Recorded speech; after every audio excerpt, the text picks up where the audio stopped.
This is our final meeting of our committee. Over the course of the last year and a half, we presented evidence in 10 public hearings, testimony from our brave law enforcement officers, senior White House, and campaign officials, and many others. Today, we are prepared to share our findings with you.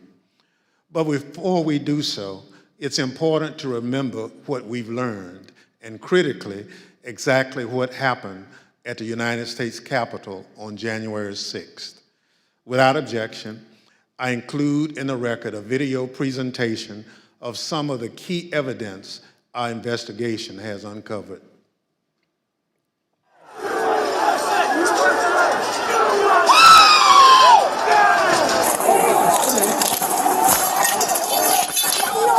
There were officers on the ground. They were bleeding. They were throwing up.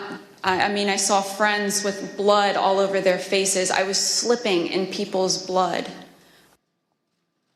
As I was swarmed by a violent mob, they ripped off my badge. They grabbed and stripped me of my radio. They seized ammunition that was secured to my body. They began to beat me with their fists and with what felt like hard metal objects. The key thing to do is to claim victory. No, we won. Fuck you. Sorry, over. We won. Yeah. You're wrong. Fuck you. Right out of the box on election night, the president claimed that there was major fraud underway. I mean, this happened, as far as I could tell, before there was actually any potential of looking at evidence. I didn't think what was happening was necessarily honest or professional at that point in time. So that led to me stepping away. Generally discussed on that topic was whether the fraud, maladministration, abuse, or irregularities, if aggregated and read most favorably to the campaign, would that be outcome determinative? And I think everyone's assessment in the room, at least amongst the staff, Mark Short, myself, and Greg Jacob, was that it was not sufficient to be outcome determinative. I told him that I did believe, yes, that once those legal processes were run, if fraud had not been established, that had affected the outcome of the election, that unfortunately I believed that what had to be done was concede the outcome. What were the chances of President Trump winning the election? After that point? Yes. None. So what are we going to do here, folks? I only need 11,000 votes. Fellas, I need 11,000 votes. Give me a break. The numbers are the numbers. The numbers don't lie. We had many allegations, and we investigated every single one of them. Did one of them make a comment that they didn't have evidence, but they had a lot of theories? That was Mr. Giuliani. And what exactly did he say, and how that come up? My recollection, he said, we've got lots of theories, we just don't have the evidence. You're asking me to do something that's never been done in history, the history of the United States, and I'm going to put my state through that without sufficient proof? It's a tape earlier in the day of Ruby Freeman and Shay Freeman Moss and one other gentleman quite obviously, surreptitiously passing around USB ports as if they're vials of heroin or cocaine. In one of the videos we just watched, Mr. Giuliani accused you and your mother of passing some sort of USB drive to each other. What was your mom actually handing you on that video? A ginger mint. Do you know how it feels to have the President of the United States to target you? The President of the United States is supposed to represent every American, not to target one. I made it clear I did not agree with the idea of saying the election was stolen and putting out this stuff, which I told the president was bullshit. He wanted to talk about that he thought the election had been stolen or was corrupt, and that there was widespread fraud. And I had told him that our reviews had not shown that to be the case. And I said something to the effect of, sir, we've done dozens of investigations, hundreds of interviews. The major allegations are not supported by the evidence developed. Well, my first thought was, this is a terrible idea. Jeff Clark cannot be installed as acting Attorney General of the United States. You ultimately told us that you described this meeting as not this meeting, the Georgia letter that was proposed as an effing murder-suicide pact. Do you remember using the term murder-suicide pact? Yes.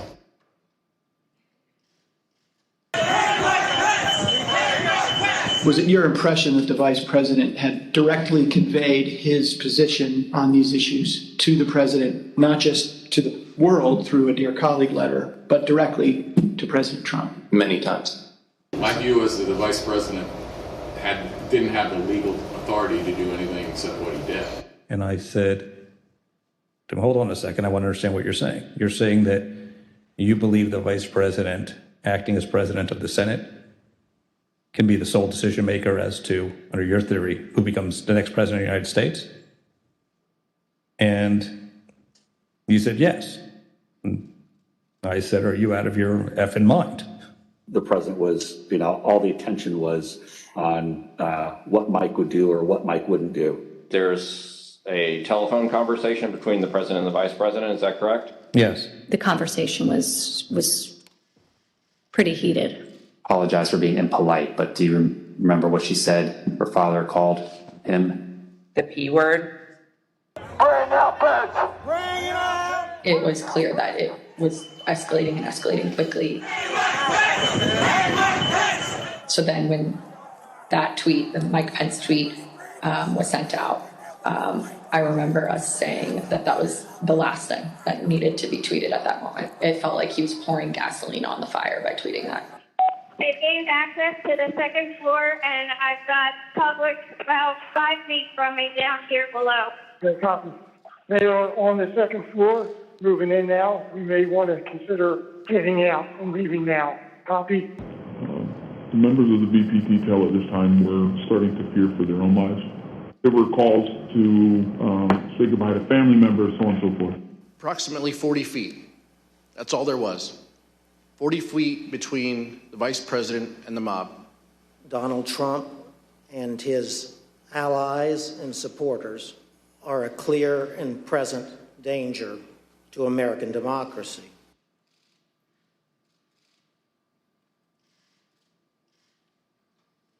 We got derogatory information from OSINT suggesting that some very, very violent individuals were organizing to come to D.C. As Mr. Giuliani and I were walking to his vehicles that evening, he looked at me and said something to the effect of, Cass, are you excited for the 6th? It's going to be a great day.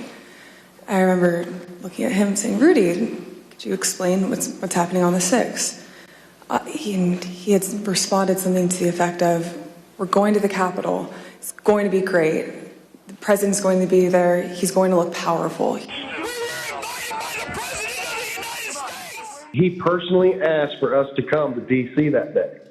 And I thought, for everything he's done for us, if this is the only thing he's going to ask of me, I'll do it. Well, basically, the president, got everybody riled up, told everybody to head on down.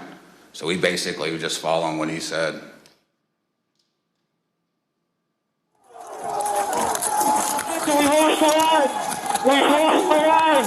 Anthony, get back! Within 15 minutes of leaving the stage, President Trump knew that the Capitol was besieged and under attack.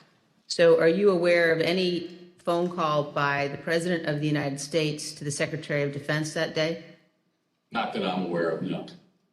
Are you aware of any phone call by the President of the United States to the Attorney General of the United States that day? No. Are you aware of any phone call by the President of the United States to the Secretary of Homeland Security that day?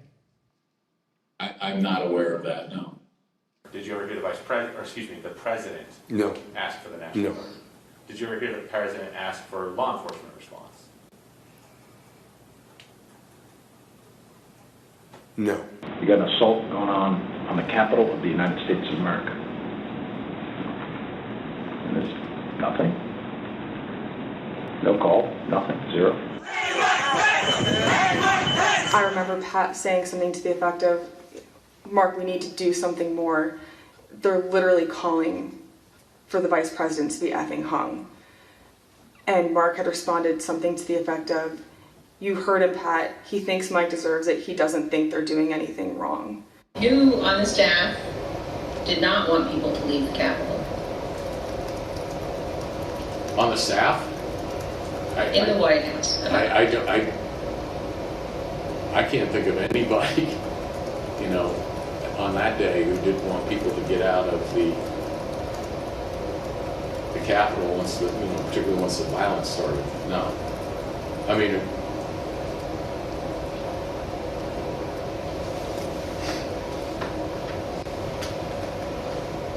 what about the president? Yeah. Well, she said the staff. So I answered. No, I said in the White House. Oh, I'm sorry. I apologize. I thought you said who else on the staff.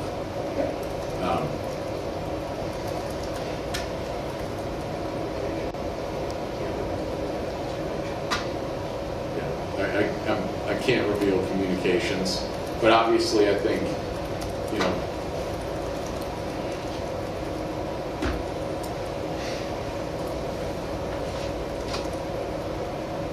yeah. I said, good, John. Now I'm going to give you the best free legal advice you're ever getting in your life. Get a great effing criminal defense lawyer. You're going to need it.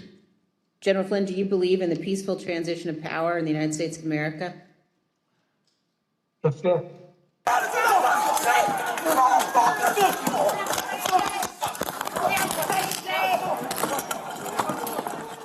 Another officer unconscious. The terrorist. What terrorist?